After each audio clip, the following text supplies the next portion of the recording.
일이다. 말씀. 너희는 바울을 판단하는 자들이 누굽니까? 고린도에 있는 형제들이죠. 고린도에 있는 교인들이 바울을 판단하고 있고요. 그러면 고린도전서에서 고린도 교인들이 바울을 판단하는 판단은 그냥 어떤 의미였습니까? 나는 바울이 더 좋다. 나는 바울에게 속한 자다. 그렇죠? 바울에게 속한 자들은 바울에 대해서 어떤 판단을 내렸습니까? 바울은 글은 좋은데 말은 교라다. 게바에게 속한 자들은 뭐라고 바울을 생각하겠습니까? 바울은 그리스도께서 직접 세우신 사도는 아니다. 그렇죠? 고린도 전후서에 그게 나와요. 바울이 자기가 사도라는 것을 증거하는 본문들이 나와요. 게바에게 속한 자들은 게바는 그리스도가 직접 제자로 세우시고 사도로 세우신 자가 아니냐. 근데 바울은 그렇지는 않은 자다라고 말하는 것이죠. 두 번째는 다른 사람들에게 판단받는 것이죠. 이 다른 사람들은 세상 사람들인데 특별히 세상의 재판장에서 바울이 판단을 받았죠. 그렇죠? 세상 재판장은 두 군데가 있었죠. 유대인의 공회와 베스도의 재판자리 앞이었죠. 유대인의 공회에서는 바울에 대해 뭐라고 말씀했습니까? 천하를 요동케 하는 바살의 이단의 괴수다라고 말하잖아요. 그 사람들이 그렇게 판단하는 거하고 그렇게 판단하는 것이 바울에게는 아무 의미가 없었죠.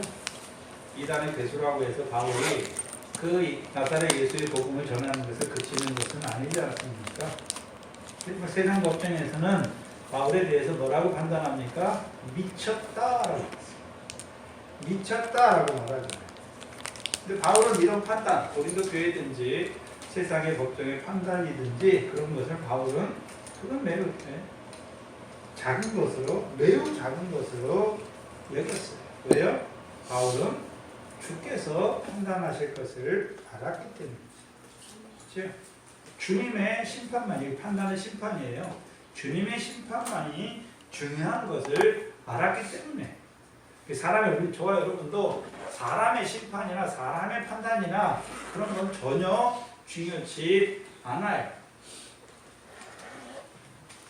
그런데 만약에 바울이 고린도 성도들의 판단을 크게 여겼더라면, 작게 여긴 것이 아니라 크게 여겼더라면 어떻게 됐을까요?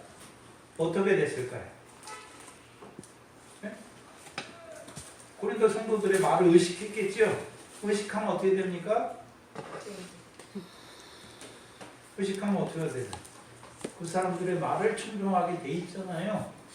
지금 우리가 사무엘상을 하는데 사울이 멸망했습니까? 백성을 두려워하여 백성의 목소리를 청종했지요. 여호와의 말씀을 버린 자잖아요.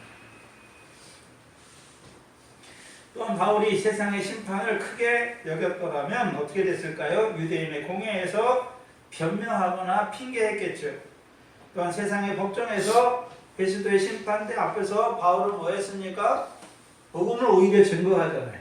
그러나 그 세상 사람들의 판단이나 그 사람들의 심판을 크게 여겼다면 우리 세상 권세를 두려워했겠죠. 네?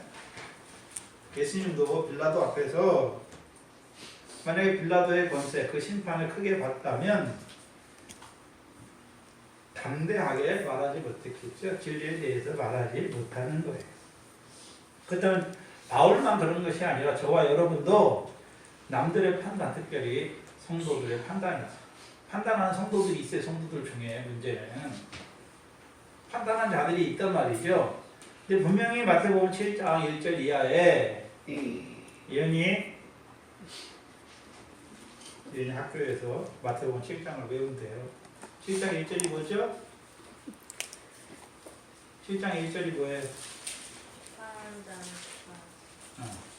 네, 성도들은 비판하지 말라라고 말씀했죠. 너희가 비판하는 그 비판으로 너희가 비판을 받을 것이고 너희가 헤아리는 형제를 헤아리는 그 헤아림으로 너희가 헤아림을 받을 것이다 라고 말하잖아요. 비판하고 헤아리는 것은 심판하는 것은 성도의 일이 아니에요. 아니란 말이죠. 형제를 비판하고 헤아리는 자들은 왜 헤아리고 비판하게 됐습니까? 눈에 들보가 있는 거죠. 눈에 들보가 있기 때문에 그런 거예요. 그래서 형제를 심판하고 형제를 판단한다고 하는 자들 향해서 예수님이 뭐라고 말씀합니까? 외식하는 자들이여, 외식하는 자들, 너희 눈에 있는 들보를 빼어라 라고 하라는 거죠. 그래서 판단, 성도를 형제를 헤아리고 비판하고 판단하는 것은 우리의 일이 아니란 말이죠. 근데 고린도 교인들은 성도의 일이 아닌 그 일을 하고 있단 말이죠.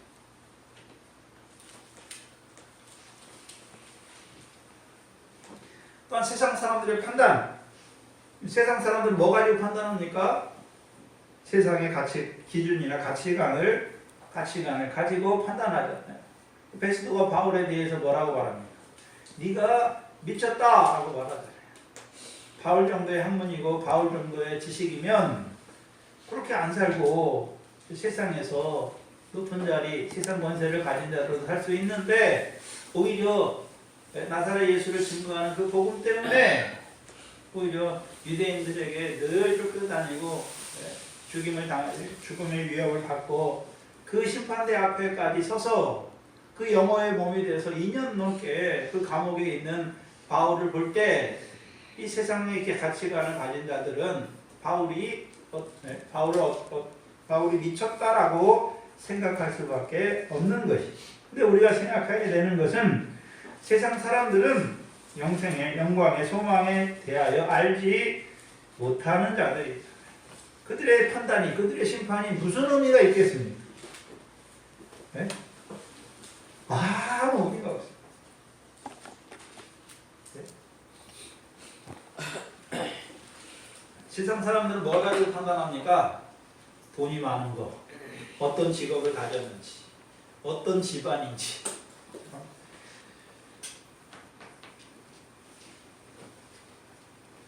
우리나라 사람들이 집안은 잘 따지죠? 우리 집은 뿌리가 있는 집안이야. 근데 우리 역사적으로 뿌리가 있고 뼈대가 있는 집안이다. 그런 집안치고 네? 자기가 높아지기 위해서 백성의 고열을 빨지 않는 그런 시대가 있었습니까? 조선시대나 일제시대 때도. 일제시대 때도 잘 나갔을 거 아닙니까? 신입을 했으니까 잘 나갔겠죠. 그 세상의 가치가 세상의 가치. 아무 의미가 없어요. 성도들에게. 세상 사람들에게는 그 사람들이 보는 그 가치관대로 판단하는 게, 심판하는 게 의미가 있을지 몰라도 저와 여러분은 뭘 바라봅니까? 이 세상에 있는 것은 다 썩어질 거, 잠깐 있다가 없어질 걸 바라보기 때문에 영원한 것을 바라보잖아요. 장래의 소망을 바라보는 자들이 이 세상만 바라보고 사는 자들의 그런 심판에 휘둘릴 필요가 없다는 것이. 바울이 만약에 고린도 성도들의 그런 판단이나 세상 사람들의 판단을 크게 여겼다면 사람에게 휘둘리게 돼 있어요. 사람의 판단을 의식하게 돼 있어요. 의식하면 어떻게 됩니까? 그 사람들에게 잘 보이려고 좋은 판단을 받으려고 하는 자들이 되는 거예요. 그럼 어떻게 됩니까? 하나님을 기쁘시게 하는 자가 아니라 사람을 기쁘시게 하는 자가 돼요. 그걸 또 세밀히 말하면 여러분이 남편을 기쁘시게 하고 있으니까 하나님을 기쁘시게 하고 있습니다.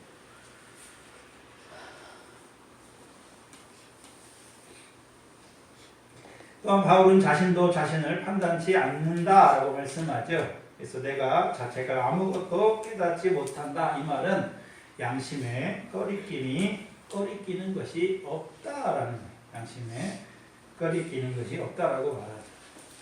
네? 그래서 바울이 예루살렘에 올라가면서 그 에베소의 장로들을 청하여서 내게 주신 모든 것을 내가 다 너희에게 줘서 내가 양심에 꺼리낌이 없다라고 말하잖아요. 파수꾼 같습니다.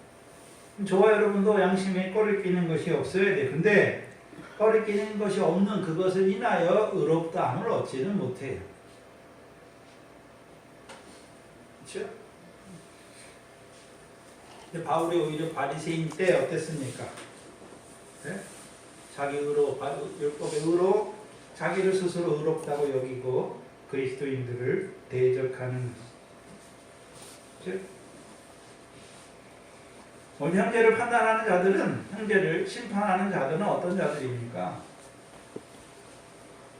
대부분 자기 의를 붙드는 자들이에요. 그렇죠?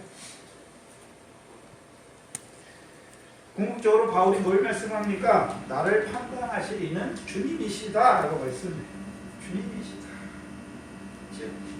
그럼 바울은 늘 자기를 판단하시는, 심판하실 주님 앞에 살아갔기 때문에, 사는 자이기 때문에 고린도 형제들의 판단이나 그들의 헤아림이나 아니면 세상 사람들의 판단이나 헤아림을 아주 작은 것으로 여겼다는 것이죠. 그럼 저와 여러분도 어떻습니까? 우리를 심판하실 이는 주님이세요.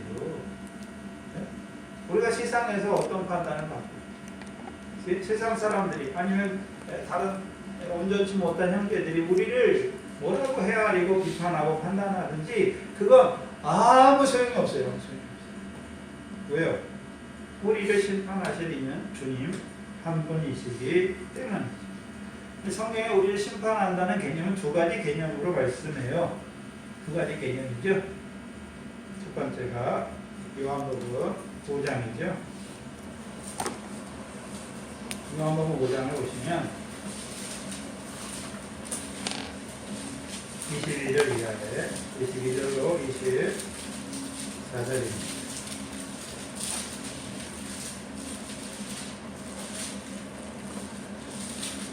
요한복음 5장 22절 이하에 보시면 아버지께서 아무도 심판하지 아니하고 심판을 다 아들에게 맡겼다. 이는 모든 사람으로 아버지를 공경하는 것 같이 아들을 공경하게 하려 하십니다.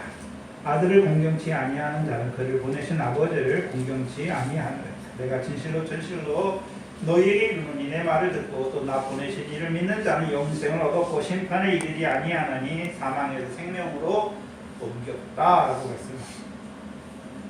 그럼 심판하시는 아들 언제 심판하셨습니까? 이 세상에 오셨는데, 그렇죠? 이 세상에서 심판하시는 거죠.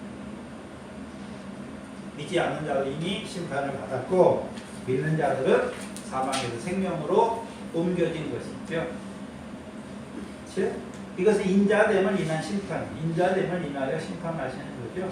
이 세상에 오시는 그 인자로 말미암은 심판이죠. 말씀이 육신이 되어서 우리 가운데 오심으로 말미암아 이 심판이 이루어지는 것이죠. 오늘도 예수 믿지 아니하는 자들은 이미 심판 아래 있어요. 이미 정죄 아래 있지요. 그래서 허물과 죄로 죽은 자로 살아가요. 근데 저와 여러분은 허물과 죄 가운데 죽은 자의 우리를 살리셨죠. 사망에서 생명으로 옮겨진 것이죠.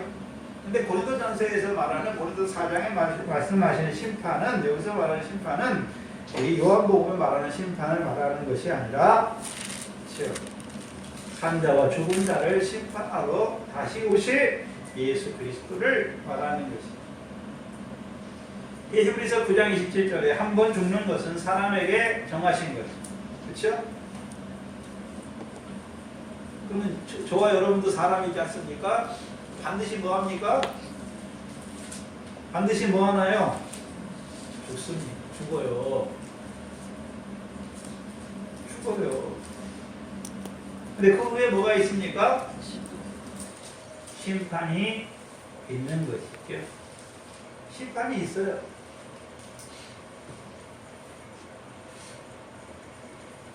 근데 성경에는 히브리서 12장 23절에 보시면 교회와 만민의 심판자이신 하나님이라고, 심판자를 하나님이라고 말하는데 오늘 본문에서는 예수 그리스도를 심판자로 말씀하죠.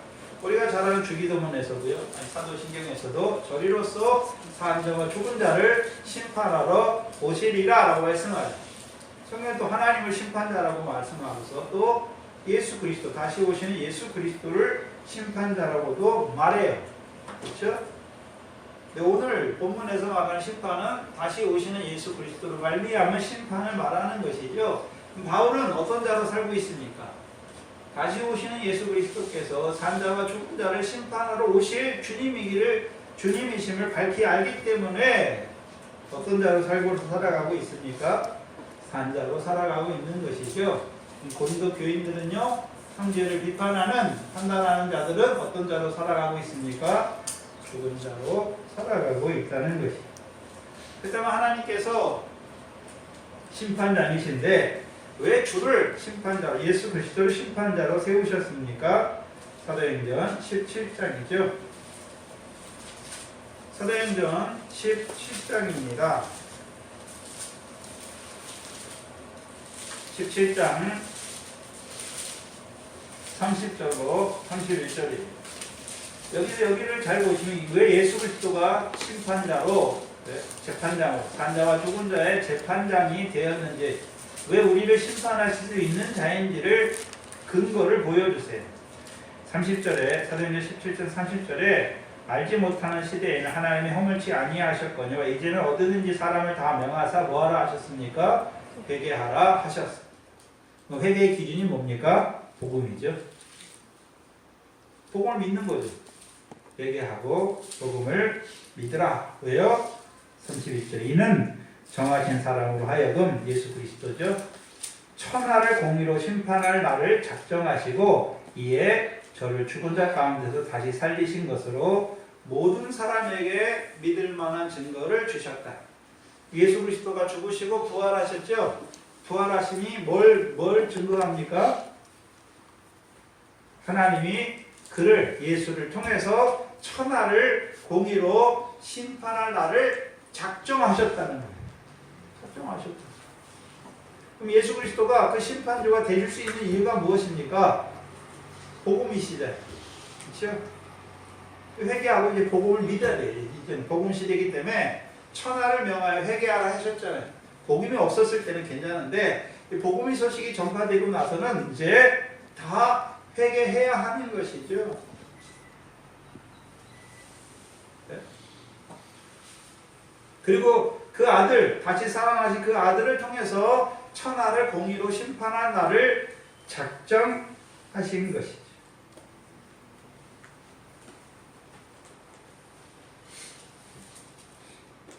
그래서 디모데후서 4장 1절에서는 하나님 앞과 산자와 죽은 자를 심판하실 그리스도 예수 앞에서 내가 엄히 명하노니 라고 말씀하십니다. 그러니까 하나님이 심판자이신데 누구를 통해 심판하십니까? 그 아들을 세우셔서 산자와 죽은 자의 재판장으로 세우셔서 그 아들을 통해서 심판하시는 것이죠. 그래서 디모데후서에 하나님 앞과 라고 말씀합니다. 하나님 앞과 산자와 죽은 자를 심판하실 그리스도 예수 앞에서 라고 말씀하시는 거예요.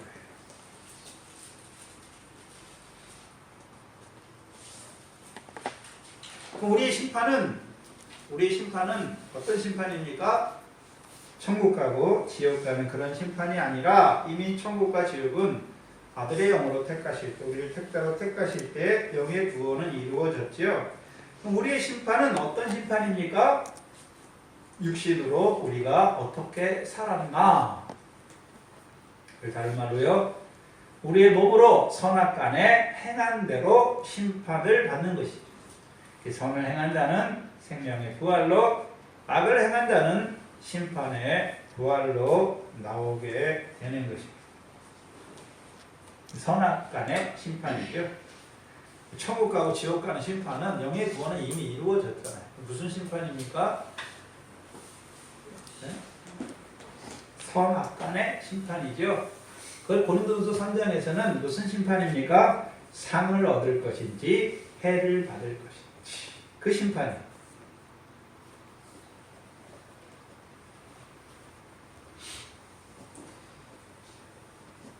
그래서 베드로전서 1장에서는 예수 그리스도 나타날 때 우리가 뭘 받습니까? 칭찬과 영광과 존귀를 받는다.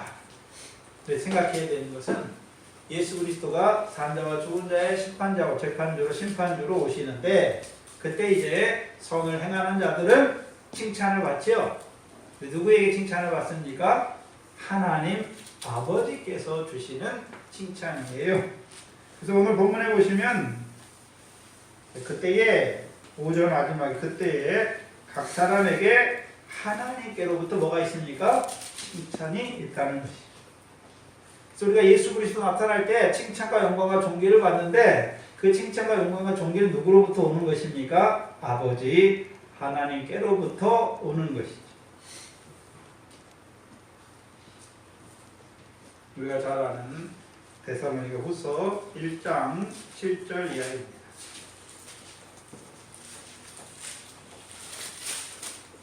데살로니가 후서 1장 7절 이하.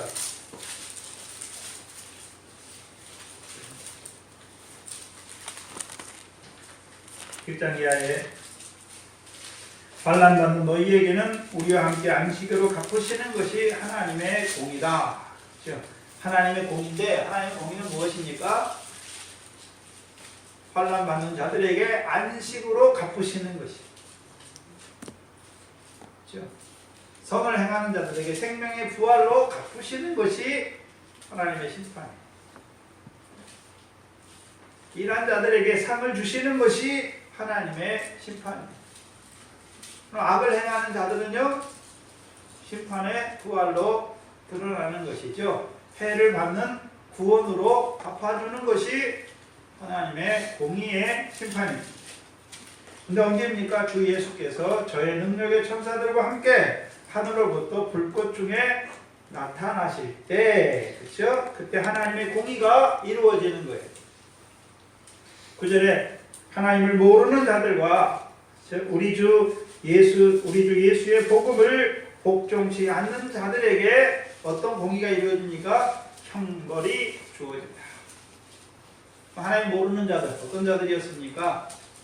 지나간 시대에는 허물지 않았잖아요. 근데 천하를 명하여 회개하라. 그 아들을 보내시고 그의 부활과 십자가 부활을 통해서 이제 복음이 증거되게 하시고 천하를 명하여 회개하라 하신 후에 했음에도 불구하고 하나님을 모르는 자들,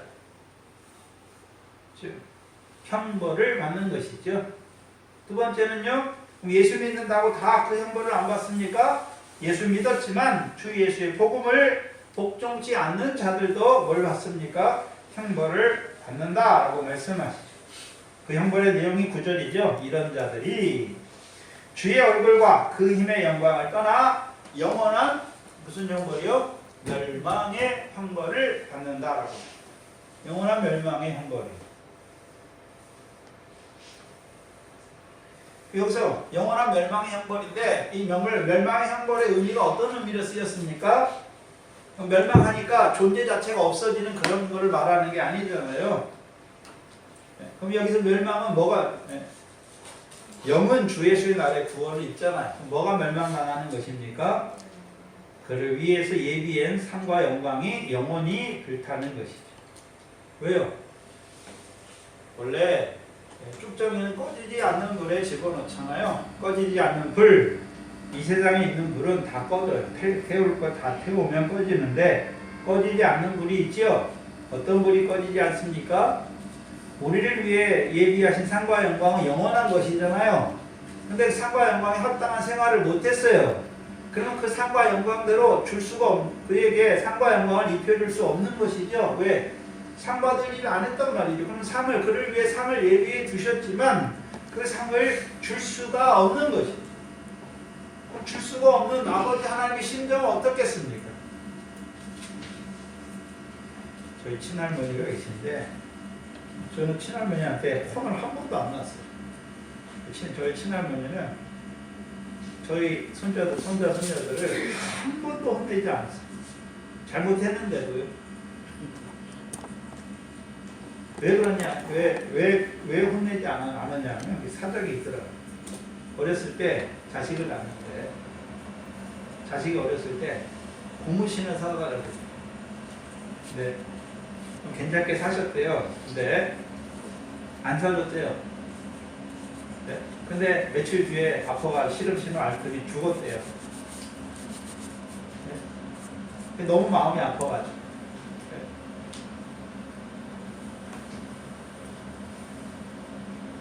고무신을 사왔는데 신을 애가 없는 거죠. 너무너무 마음이 아픈 거잖아요. 하나님 아버지께서 우리를 위해 상과 영광을 예비해 놨어요. 그리고 이 땅에 보냈어요. 네? 보내서 그 상과 영광을 얻게 하시기 위해서 다 하나님이 그 아들을 보내서 다 이루시고 또 아들을 세우셔도 만유의 역사로 세우셔도 했는데도 불구하고 회개치 아니하고 주 예수의 복음으로 부르셨음에도 불구하고 순종치 아니함으로 말미암아 해를 받는 자들, 그 상과 영광의 불태움을 받는 자들의 그들을 보는 하나님 아버지 심정이 어떻겠습니까? 더 아픈 거예요. 세상에 어느 아버지가 자기 자식이 그 영원한 부끄러움을 받는 거, 그 영원한 심판을 받는 걸 누가 좋아하겠습니까?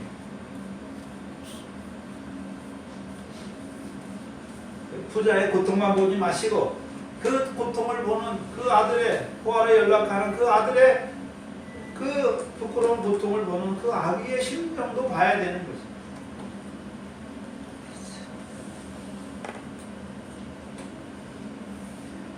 영원한 멸망이 영원한 우리를 위해 상과 영광 예비하신 상과 영광이 영원히 불타는 것이. 그리고 10절에 그날에 강림하사 그의 성도들에게 영광을 얻으시고 모든 믿는 자에게 기이 여김을 얻으시리라. 그 성도들은 어떻게 살았습니까? 거룩한 우리잖아요. 거룩한 진리의 말씀을 따라 거룩한 생활을 하는 것이죠. 우리의 상과 영광은 우리 보고 큰일 하라고 하지 않아요. 거룩한 생활을 하라는 거예요. 거룩한 생활이 무엇입니까? 구별된 생활을 하라는 것이죠. 구별된 생활을 하라는 거예요.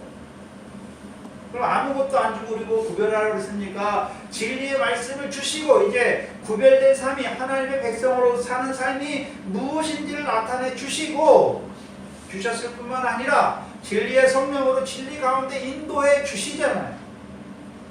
뭐가 그렇게 어렵습니까?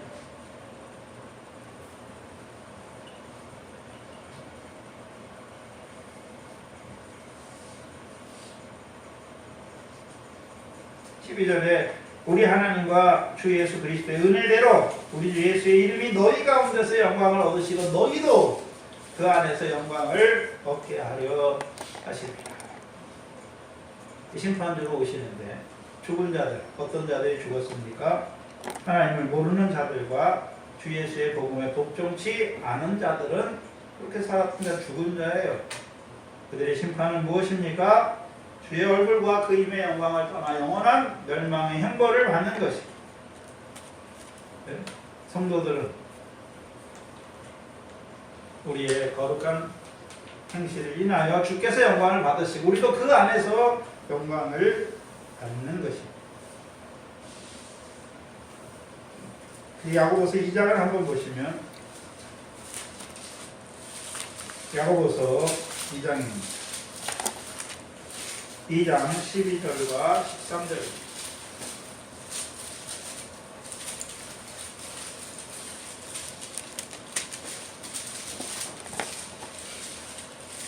너희는 자유의 율법대로 심판을 받을 자처럼 말도 하고 행하기도 하라 라고 말씀하셨습니다. 야고보를 통해서 말씀을 받는 자들은 어떤 말씀을 받았습니까? 자유하는 자유의 율법. 그거를 야고보서 1장 25절에서는요. 자유하게 하는 온전한 율법의 말씀을 받은 자.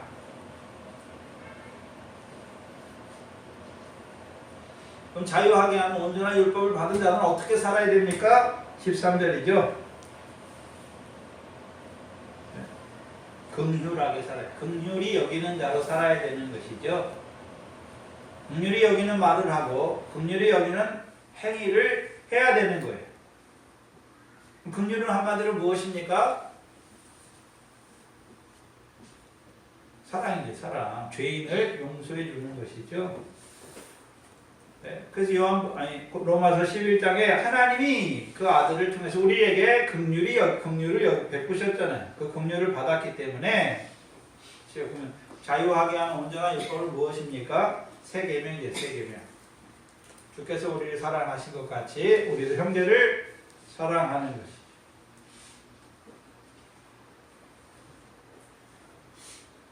우리의 심판이 있잖아요. 심판이 있으니까 어떻게 됩니까? 심판받을 자처럼 말도 하고 행하기도 해야 됩니다. 그때 가서 심판받는 것이 아니라 오늘 우리의 말과 행위가 심판을 이루게 하는 거예요. 심판이 이루어지고 있어요. 근데 문제는 심판의 기준이 다르잖아요. 모세 시내산의 율법을 받은 자의 심판과 여기 자유하게 하는 온전한 율법을 받은 자의 심판이 다르다는 것이죠. 구약에서 자유하게 하는 그 온전한 율법을 받은 자들은 어떤 자들입니까? 시월에서 나오는 율법을 받은 자들은 이 자유하게 하는 온전한 율법을 따라 심판을 받는 것이고, 모세의 율법을 받는 자들은 모세의 율법이 심판의 근거가 되는 것이죠. 그게 로마서 2장 12절로 16절이잖아요. 율법이 없는 자들은 율법이 없는 양심으로 심판을 받는 것이고, 율법을 받은 자는 그 율법이 그들에게 심판의 기준이 되는 것을 말씀하는 거예요. 분명히 우리가 주로 말미암아 심판을 받는데, 그렇죠? 다 똑같은 심판이 아니라 주신 말씀대로 말씀에 따라 심판을 받는 것이죠. 특별히 그러면 동산교회는 심판의 기준이 뭘까요? 영생의 말씀을 받았지 않습니까? 그럼 영생에 이르는 열매가 있으면 상과 영광을 받는 것이고, 영생에 이르는 열매가 없으면 심판의 부활로 이루어지는 것이죠. 더 나아가서 동산교회는 첫째 부활의 영광을 보여주셨대. 그 말씀을 주시잖아요. 그 말씀으로 말미암은 심판도 이루어지는 것이죠. 첫째 부활에 들어가지 못한 자들은요, 둘째 사망의 해를 받는 것이고, 첫째 부활에 들어가는 그 순교자들은 둘째 사망의 해를 받지 아니하고 오히려 첫째 부활의 영광을, 첫째 부활의 복을 받는 것이죠. 그리고 오늘 본문 5절에 그러므로 결론이죠. 작은 결론이 무엇에 대한 결론입니까? 내가 성도들이나 다른 사람들의 판단, 그 심판을 매우 작게 여긴다. 왜요? 나는 주께서 나를 심판하실 것을 아시고 주의 심판만이 참되시다는 걸 알기 때문에 그러므로 때가 이르기 전, 곧 주께서 오시기 전까지 아무것도 판단하지 말라. 아무것도 심판하지 말라. 판단하지 말라. 말씀하죠.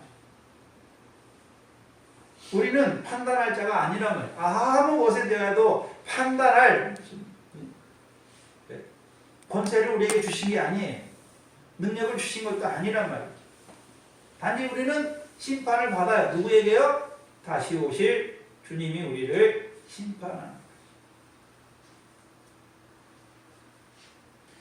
그럼 고린도 교회의 이 의미가 어떤 의미겠습니까? 사람을 자랑하던 고린도 교회들이, 자랑한다는 것은 판단하는 것이죠.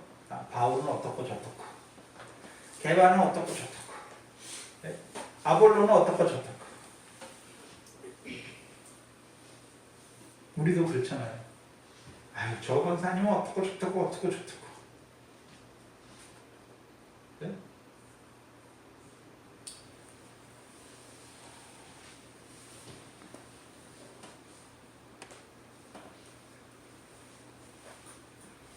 아무것도 판단하지 말라 했는데 판단하고 있는 거예요.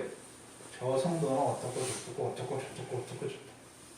아무 의미 없는 짓을 하는 거예요. 왜 형제들을 판단합니까? 어떻고 저떻고 헤아리고 판단합니까? 자기가 만물의 중심으로, 자기를 만물의 중심으로 생각하기 때문에, 자기가 하나님의 자리에 앉았기 때문에. 근데 분명히 야고보서 4장 11절로 12절에 입법자와 재판자는 하나님이시잖아요. 우리는 입법자와 적법자가 아니에요. 근데 왜 형제를 판단하십니까? 왜 형제를 헤아리십니까?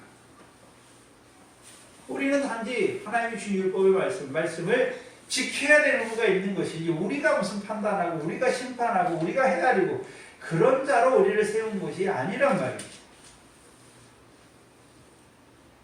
우리는 판단하는 자가 아니라 오히려 내게 주신 말씀대로 살아가야 되고, 그 사는 삶이 판단을 받아야, 심판을 받아야 될 자예요.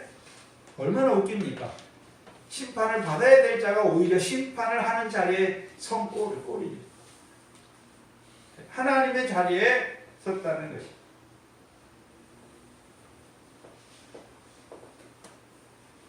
우리는 형제를 판단하거나 헤아리는 자가 아니라 형제를 사랑하는 자로 세우십니다. 형제에게 긍휼을 베푸는 자로 우리를 세우셨단 말이죠.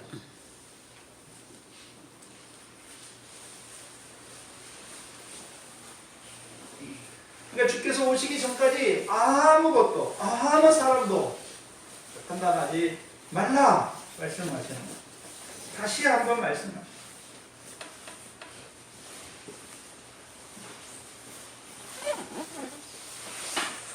그럼 주께서 오시는데 뭐하러 오십니까? 판단하시기 위해, 심판하시기 위해서 오시죠. 그럼 심판하시는데 두 가지죠. 그가 심판주로 오시는 건데요. 그가 어둠에 감추인 것을 드러내고 마음의 뜻을 나타내시. 그의 심판은 예수 그리스도가 다시 오시는데, 이 고린도전서에서 말하는 심판은 뭘 심판하러 오십니까? 심판의 내용이 무엇입니까? 어둠에 감추인 것을 드러내시는 심판이고, 마음의 뜻을 나타내시는 심판이에요.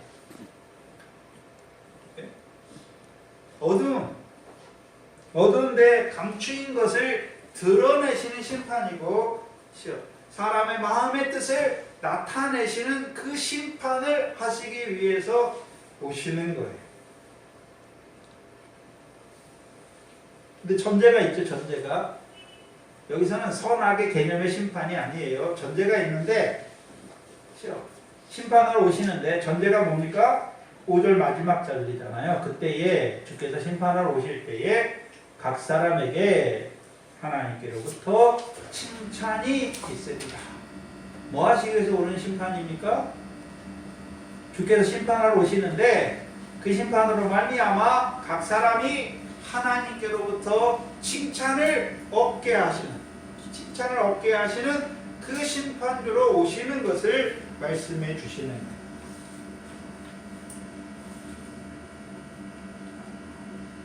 예수 그리스도께서 고린도전서 3장에 말하는 심판은 예수 그리스도께서 심판주로 오시는데, 심판의 내용, 뭐를 심판하십니까? 어두운데 감추는 것을 드러내시는 게 심판이고, 사람의 마음의 뜻을 드러내 주시는 게 심판이에요. 근데 그렇게 어두운데 감추는 것을 드러내 주시고 사람의 마음의 뜻을 드러내 주시는데, 왜 드러내 줍니까? 하나님께로부터 칭찬을 받게 하시기 위해서.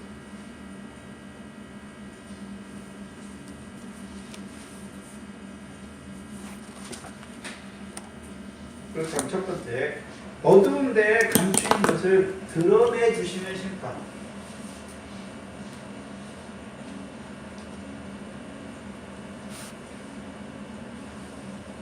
다시 오시는 예수를 오늘 본문에서 말하면, 더 어두운 데에 감추인 것을 드러내 주시려고 오시는 심판주의. 예수님께서 다시 오시는데 왜 오십니까? 어두운 데 감추인 것들을 드러내 주시려 심판주로 오시는 거예요. 이 전제가 하나님께로부터 칭찬을 얻게 하시기 위해 심판주로 오신다는 것이죠. 그럼 칭찬은 어떤 자가 칭찬을 받습니까? 어두운 데 감추인 것들을 드러내 주심으로써 우리가 하나님께로부터 칭찬을 받는 것입니다. 이거 어떤 의미냐면, 이거 선악의 개념, 악의 개념에서 심판을 말하는 게 아니에요. 이 세상은 악한 자에게 속했죠. 사단과 마귀에 속했죠. 요한일서 5장에. 세상은 악한 자에게 속한 것이다. 그렇죠? 사단과 마귀의 역사가 뭡니까? 어둠의 역사잖아요. 어둠을 통해서 밤에 잠들게 하는 거잖아요. 자는 자들과 취하는 자들은 밤에 취하잖아요. 그래서 예수님께서 자는 자, 에베소 5장 14절에 자는 자들아 죽은 자들 가운데서 깨어나라 라고 말씀합니다. 언제 잠들게 됐습니까? 어두운 밤에 잠들게 된 거죠. 어둠의 역사, 사단과 마귀의 역사로 말미암아 죽은 자들이 된 것이죠. 그런데 이 세상은 악한 자에게 속했어요. 근데 저와 여러분은 이 세상에 속한 것이 아니라 이 세상에서 주의 택함을 입은 자들이잖아요. 그걸 요한복음에서는요 빛의 자녀다라고 말씀했죠. 이 세상 사람은 다 어두운 가운데 마귀의 권세 아래 사단의 권세 아래 그 가운데 살아가지만 저와 여러분은요 생명의 빛을 받아서 빛의 자녀로 살았잖아요. 온 세상은 세상 금생의 분깃으로 만족하는 자들로 살았어요. 근데 저와 여러분은요 금생의 분깃으로 만족하는 자가 아니라 하나님께서 내세해 주실 그것을 바라보는 자로 이 어두운 세상 가운데 우리가 살았단 말이죠. 그것을 드러내 주시는 거예요. 그러니까 우리가 하나님께로부터 칭찬을 받는 것이. 예수님께서 밤에 오시잖아요. 그렇죠? 신랑이 밤에 오시잖아요. 왜 밤에 오십니까? 예수 믿는 자들까지라도 어둠에 속해 다 잠자는 자들이 됐어요.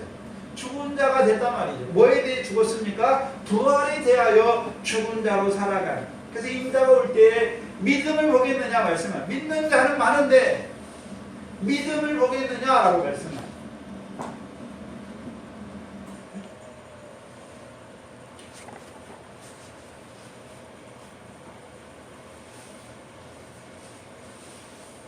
그래서 어두운 데 감추인 것들을 드러내 주시려 심판주로 오시는 거예요. 그럼 우리가 지금 빛의 자녀로 이 어두운 세상 가운데 살아가잖아요. 빛의 열매를 맺잖아요. 그 어두운 가운데 빛의 일을 행한 자들, 선한 일을 행한 자들을 하나님께로부터 칭찬을 받는 자로 세우시기 위해서 심판주로 오시는 거예요. 상을 주시기 위해서. 요한복음 3장. 요한복음 3장.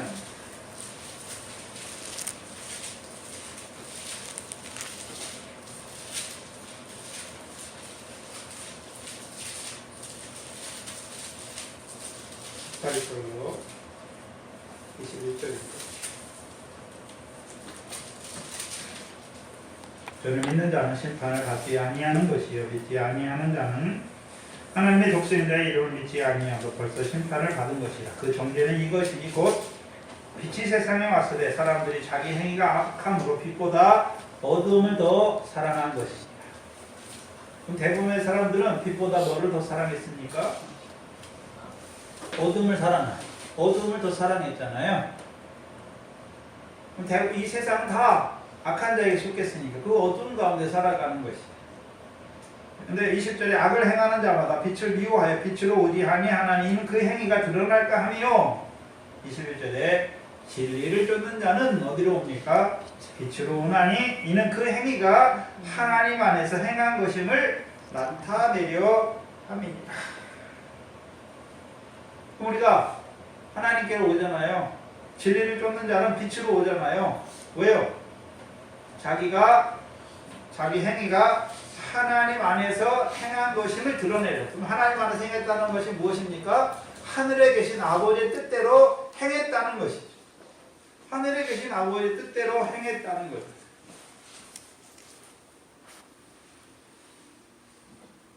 그러면 이 어두운 세상 가운데서 세상 사람들은 다 빛보다 어둠을 사랑하여 그 악을 행하고 있는 세상 분깃으로 만족하는 그렇게 살아갔어요. 근데 저와 여러분은 빛의 진리를 쫓는 자들로 빛으로 나왔잖아요. 빛의 자녀의 삶을 살았다는 것이죠. 왜요? 우리의 행위가 하나님 안에서 행한 것임을 나타내려. 우리가 이 땅에서 왜 하나님의 말씀으로 삽니까? 우리의 행위가 하나님 안에서 행한 것임을 나타내려고. 근데 그걸 심판하실 때는 언제입니까? 예수께서 심판주로 다시 오시는데 어두운 데 감추인 것을 드러내. 감추었다는 의미가 뭡니까? 시편 73편의 기자를 통해서 잘 나타내 주시는데 시편 73편의 기자도 실족할 뻔했잖아요. 왜요? 자기가 볼 때는 악인은 하나님의 심판을 받아야 되고 의인은 하나님의 복을 받아야 되는데 오히려 악인이 형통한 것이잖아요. 악인이 형통한 거예요. 자기는요, 아침마다 하나님이 책망하시고 징책하시고 오히려 악인은 고통도 없고 악을 행하는데 재물은 더하고 죽을 때에도 고통이 없어요. 실족할 뻔했죠. 근데 뭘 알게 됐습니까? 성소에서 저들의 결국을 알게 됐죠. 시편 73편 기자가 뭘 봤습니까? 나사로와 포알이 연락한 부자의 결국을 믿음의 눈으로 보게 된 거예요. 그렇죠? 이 세상에서는 악인이 더 잘 사는 것 같았어요. 의인은 맨날 환난을 받고 고난을 받는 것 같았어요. 의를 행한 게, 내가 손을 씻고 정결하게 한 게 헛된 것처럼 여겨졌는데, 근데요, 결국을 보니까, 결국이 뭡니까? 어두운 데 감추인 것을 하나님이 다 드러내 주시잖아요. 어두운 데 감추었던 것을 다 드러내 주세요. 그게 다 드러난단 말이죠.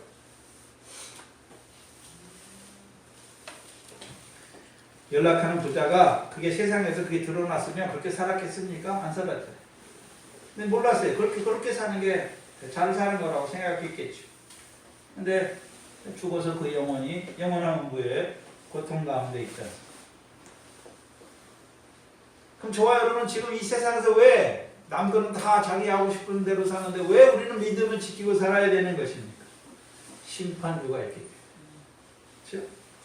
그래서 우리가 이 어두운 세상 가운데 시대가 점점 악해지는 세상 가운데서도 우리의 믿음을 지키고 우리가 빛의 자녀로서 빛의 열매를 맺는 자로 살아가는 이유가 무엇입니까? 하나님이 어두운 데 감추인 것. 감춰져 있어요. 악을 행하는 것이 이 세상에서 잘 되는 것처럼 생각돼요. 믿음을 따라 사는 것들이 환난을 받고 고난을 받는 그게 못 사는 것처럼 감춰져 있잖아요. 그런데 그게 다 드러나 버리죠. 네? 주께서 다시 오실 때 그게 다 드러나요. 그럼 우리가 어두운 세상 가운데서 우리의 믿음을 지키고 빛의 자녀로 빛의 열매를 맺는 그거 뭐하러 오십니까? 하나님께로부터 칭찬을 얻게 하시기 위해서 오신단 말이에요. 믿는 자들 위해서 오시는 주예요. 심판주로 오시는데요. 왜요? 빛의 자녀로서 이 어두운 세상 가운데 믿음을 지킨 그들의 믿음대로 믿음의 행위대로 상과 영광을 갚아주시기 위해서. 두 번째는 마음의 뜻을 드러내는 심판주로 오세요. 그래서 우리의 마음의 뜻을 드러내 주셔서 우리로부터 하나님께로부터 오는 칭찬을 얻게 하시는 거죠. 무슨 말입니까? 이 말은 심판주로 오시는데 그때 우리의 마음의 뜻도 다 드러내신다는 거죠. 그럼 우리의 마음으로 하는 것도 뭐가 있습니까? 마음으로 하는 생각과 마음의 생각이죠. 마음의 생각도 상이 있다는 거예요. 칭찬이 있다는 거예요. 마음의 생각 중에 대표적인 기도죠. 기도 다 어디서 합니까? 마음에서 하잖아요. 그렇죠? 기도는 마음의 생각이 한마디로 하면, 그렇죠? 내가 저 사람을 향해서 하나님 말씀대로 저 사람도 복을 받기를 원하는 거죠. 마음의 생각이 기도예요. 기도에 다 뭐가 있습니까? 상이 있다는 거예요. 그렇죠? 우리가 미래 결실도 다 어디에서 이루어집니까? 말씀이 마음밭에 떨어지는 거잖아요. 세상 영역 재리욕이 어디서 끊어집니까? 마음에서 끊어지는 거죠. 근데 문제는 뭐냐면 우리의 마음이 상할 때가 있어요. 나는 저 형제를 위해서 좋은 뜻으로 저 형제를 배려해서 했는데 그것을 몰라줘요, 그 사람. 그럼 어떻게 됩니까? 마음이 상해야 돼요. 마음이 상해.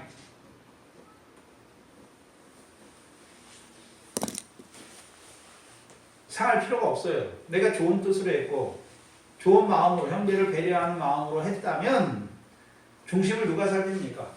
그 사람이 받든지 안 받든지 중심을 하나님이 살피잖아요. 그래서 우리가 마음으로 어떻게 했는지 그게 다 드러나는 거예요. 드러나는 거예요.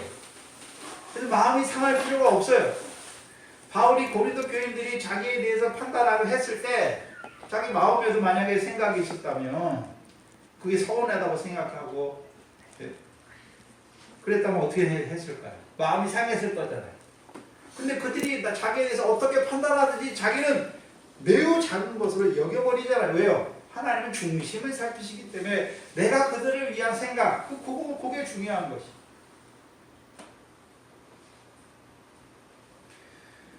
그래서 복음을 위해 보내신 자들도 그렇죠. 그 집에 들어갈 때 평안하기를 빌잖아요. 근데 그 집 사람들이 그 평안을 받기에 합당치 못하면 그 빈 평안이 너희에게 돌아올 것을 말씀합니다. 그래서 우리의 마음, 내가 형제를 위한 중심으로, 사랑의 중심으로 했다면, 근데 그 사람이 못 받는다면 그것 때문에 서운하거나 마음이 상할 필요가 없어요, 자체가. 왜요? 내가 만약에 그것 때문에 형제에게 마음이 상하고 그 형제가 내가 하는 걸 몰라줘서 마음이 상한다면 내가 누구 앞에 했습니까? 그 형제 앞에 한 거, 하나님 앞에 한 게 아니란 말이에요. 그 상이 없어요. 근데 하나님께서 우리를 심판하러 오시는데 우리가 이 세상, 어두운 세상 가운데 어떻게 살아내는지를 다 드러내 주세요. 빛의 열매, 빛의 자녀로 행한 걸 다 드러내실 뿐만 아니라 우리가 어떠한 중심을 가지고 살았는지도 그 심판대 앞에 다 드러나요. 다 드러나게 돼 있어요. 근데 왜 우리의 마음의 뜻을 다 드러내십니까? 성주 칭찬을 주시려고 드러내는 것이지 심판을 하려고 드러내 주시는 것이 아니란 말이죠. 그렇다면 저와 여러분이 우리를 심판하러 오시는 주 앞에 우리가 어떤 자로 살아야 됩니까? 심판받을 것처럼 생각도 하고 심판받을 것처럼 말도 하고 행하기도 해야 됩니다.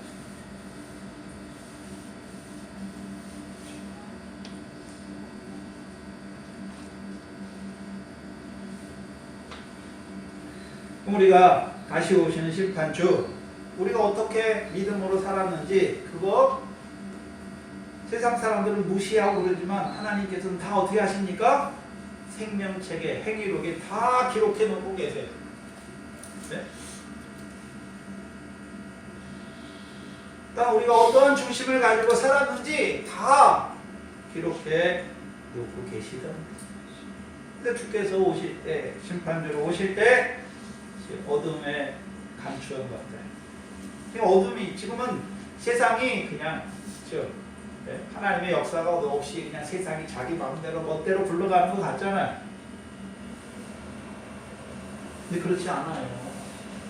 분명히 이 어두운 가운데 살아가는 자들도 심판을 받고 그들은 심판의 부활이죠. 영원한 멸망의 형벌을 받는 것이고 이제 우리는 회개하고 돌이켰을 뿐만 아니라 이 어두운 세상 가운데서 빛의 자녀로 살아갔잖아요.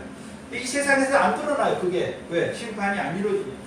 주께서 다시 오실 때 우리가 이 어두운 세상 가운데서 우리의 믿음을 지키고 빛의 자녀로 빛의 열매를 맺어놓은 그것이 다 하나님께로부터 칭찬을 얻는 때가 된단 말이죠. 그래서 우리는 세상과 구별됐잖아요.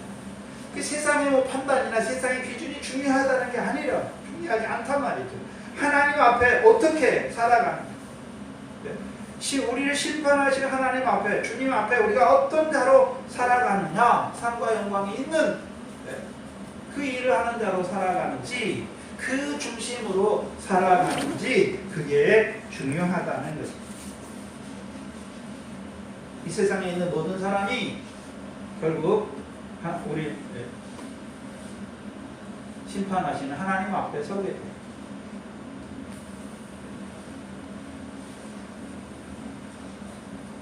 그래서 히브리서 12장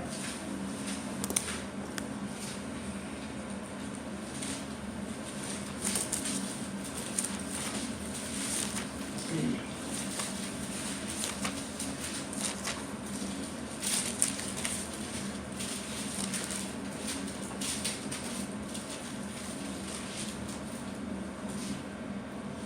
12장 23절에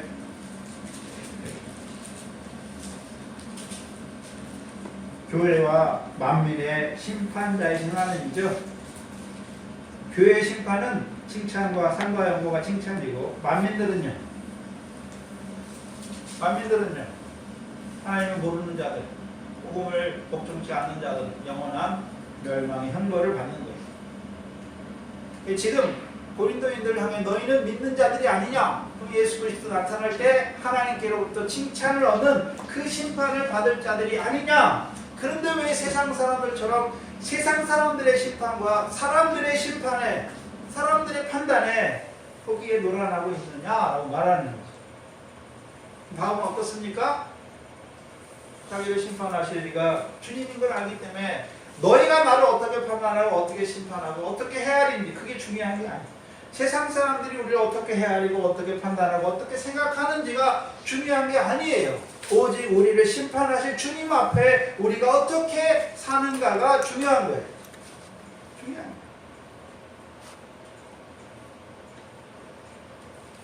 거예요. 저와 여러분도 반드시 죽어요. 죽은 다음에 심판이 있을 거 아니에요.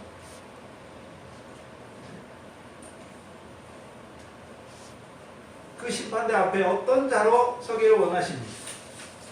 근데 어떤 자로 서는, 그때 서는 게 아니라 지금 우리가 심판대 앞에 어떤 자로 서는지가 지금 드러나는 것이죠. 지금 드러나는 것이죠. 제 자녀로서 이 어두운 가운데 살아가지만 세상 악에 빠지지 않고 자기 믿음을 지키고 경건한 자로 또는 옳은 중심을 가지고 아비의 심정을 가지고 살아가요. 예수 그리스도께서 심판주로 오실 때 하나님께로부터 큰 칭찬이 있을 것입니다. 그 큰 칭찬을 받는 저와 여러분 되기를 주 이름으로 축원합니다.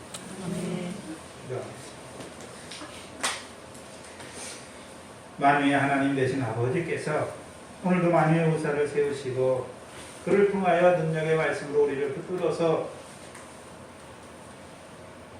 우리로 하여금 그 심판날에 그 하나님의 칭찬과 영광과 존귀를 얻는 자로 세우시려고 오늘도 말씀으로 불러주시고 우리의 삶을 다시 한번 비춰주시니 감사합니다.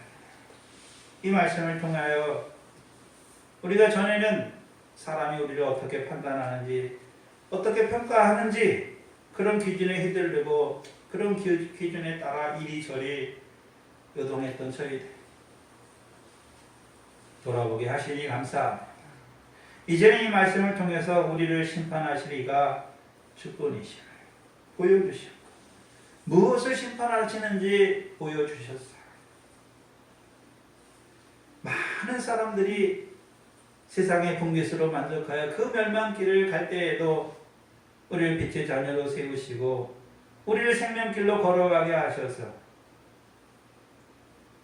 그 심판 때에 하나님의 칭찬을 받는 자로 세우시기 위하여 오늘도 우리를 이 생명의 말씀으로 부르셔서 그 생명길을 달려가게 하시는 아버지 감사합니다. 늘 그 심판주 앞에 살아가는 저희들 되게 하시고 예수 그리스도 나타날 때 아버지께서 주시는 그 칭찬과 영광과 존귀를 바라보는 자로 사모하는 자로 덧입는 자로 살아가는 우리 한날 한날이 되게 하여 주시옵소서. 감사합니다. 예수님의 이름으로